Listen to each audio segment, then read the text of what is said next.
Yo, what's up everyone, and welcome back to another Diablo 3 Reapers of Soul video. My name is Shredblood, and today I'm bringing you guys my T16 speed Tempest POJ build. So patterns of justice is just crazy fast, paired with a few select items, of course. So let's go and jump into it. And if you guys enjoyed the video, please go ahead and give this video a thumbs up, would be greatly appreciated. If you're new to the channel, please go ahead and subscribe. We've just recently hit 3,000 subscribers again, and it's absolutely insane. So here we go, jumping into the build. We're gonna go ahead and look at the skills first. We got Cyclone Strike. You can have this anywhere, but I highly suggest a Wall of Wind because it's gonna proc your Caesar's Memento as well as your Wand Kim Lao. So hit with Tempest Rush will activate Cyclone Strike, and both deal 540% increased damage, but all of your damage will be coming from Tempest Rush. And also try to get 30% increase Tempest Rush damage on your helmet and your boots, which I actually do have. I got lucky, so yeah.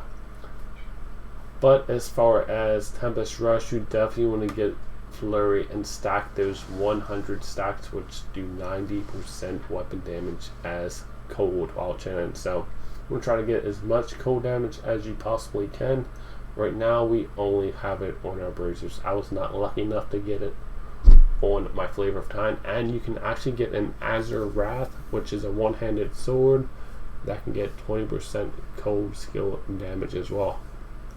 And then you can also get the Frosties if you want to cube that instead of cubing Caesars or even Nems or even Mantle of Channeling. So there's a lot of different ways you can play this build. So for Epiphany, we are going Desert Shroud because 50% damage taken is just, well, it's pretty beast. And then Sweeping of Wind, Master of Wind Cold. Yep, everybody's running that. And then Blinding Flash, Faith, and you can actually switch this for Dash and Kick, which actually teleports you, and it's really nice and increase your movement speed a little bit. But we are going Mantra of Conviction. A lot of people are using Agility on I forget what's the name of the rune, but Mantra of Conviction is really good. Enemies, well, the passive, actually enemies within 30 yards of you take 8% increase damage, and it's when it's active it jumps up to 16%. But killing an enemy that is affected by your Mantra of Conviction grants you and your allies 30% increase movement speed. So this will actually be good for speed GRs. So passives are Harmony, Beacon of Yatar, and then I switched in Seize the Initiative, but I don't think that this is very effective. There are so many different ones you can actually switch in, or you can go to Cheat Death passive, which is probably what I will, although you really don't need it for T16 speeds. But then you can go Momentum is actually really good as well. 25 yards, increase your damage by 20% for 6 seconds, so that's actually very nice. Will actually help you in your speed clears. But yeah, that's pretty much it. You got your 6-piece polish. You got your Wand Kim Lao, which I need to get Ermalder's Gift so I can roll for cooldown, or Resource Ghost. Probably cooldown. I am using Vengeful Wind, but there is better options. Pig Sticker's really nice. Azure Wrath is the ultimate, what you really want. And then of course this is probably your third choice. This doesn't actually increase your Tempest Rush damage. Only thing it does is give you plus 10 stacks to your Sweeping Wind. Your damage is coming from Tempest Rush. Gotta have Gold Wrap. Try to get cold damage wherever you can. I haven't been able to get a good Flavor of Time with cold, so we're gonna keep on trying. So you gotta have Obsidian Ring of the Zodiac, Convention, and that's pretty much it. This is not the better option in my opinion. But yeah, let's go ahead and jump into a T16 and show you how really this works. But let me also let you know, while you're channeling Tempest Rush, if you left click anywhere on the map, you will lose all your stacks. Also, if you look at your map while using Tempest Rush, you will lose your stacks. And also wormholes that teleport you will make you lose your stacks. As well as Gorgons, like big tanky mobs like Gorgons, you'll lose your stacks. I don't quite understand why, but it doesn't really make a whole lot of sense. But this build just absolutely slays. As you can see, proccing trillions, because that's what we're good at. Legendaries everywhere, not really worried. But you can see this build is just crazy fast. It runs and it doesn't stop. And Cyclone Strike is really good. But yeah, this would be great for key farming, because you're just slaying. I haven't seen a whole lot of elites on this map, but you can say we're picking up tons of gold, and they just got crazy critted for trillions. And then we slow down.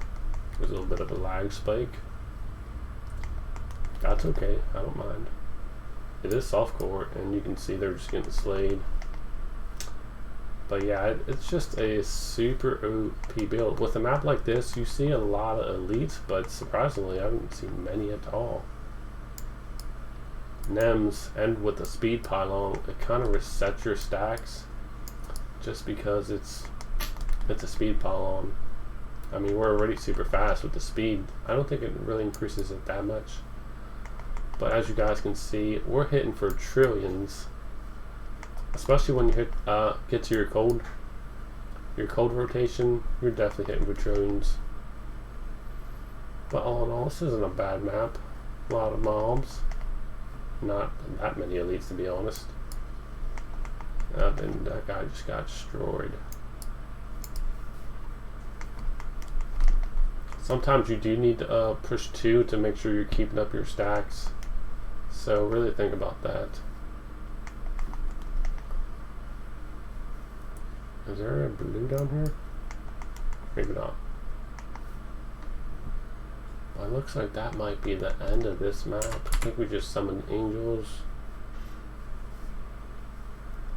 So, time to move on to the next map. And we did get a good bit of gold, so that's always nice.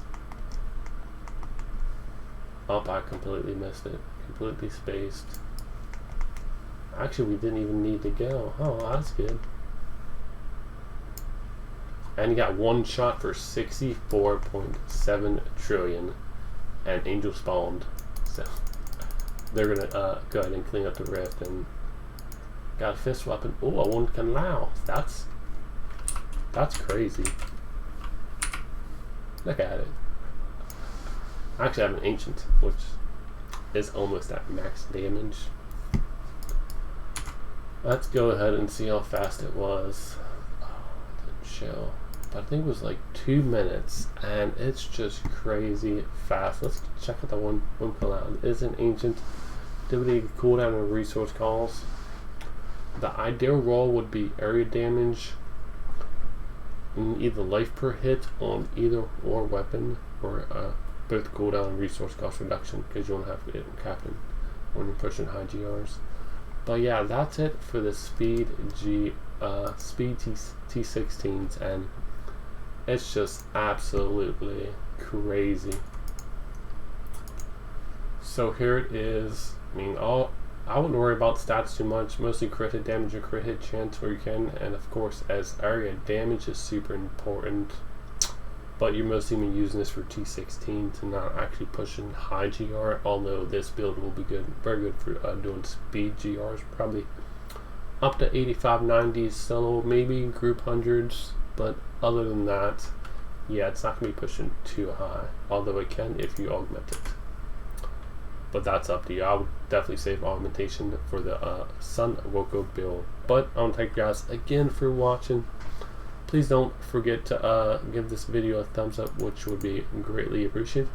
And please go ahead and remember to subscribe to the channel. We've just hit 3,000 subscribers, so I want to thank you guys so much, and have a great and wonderful day.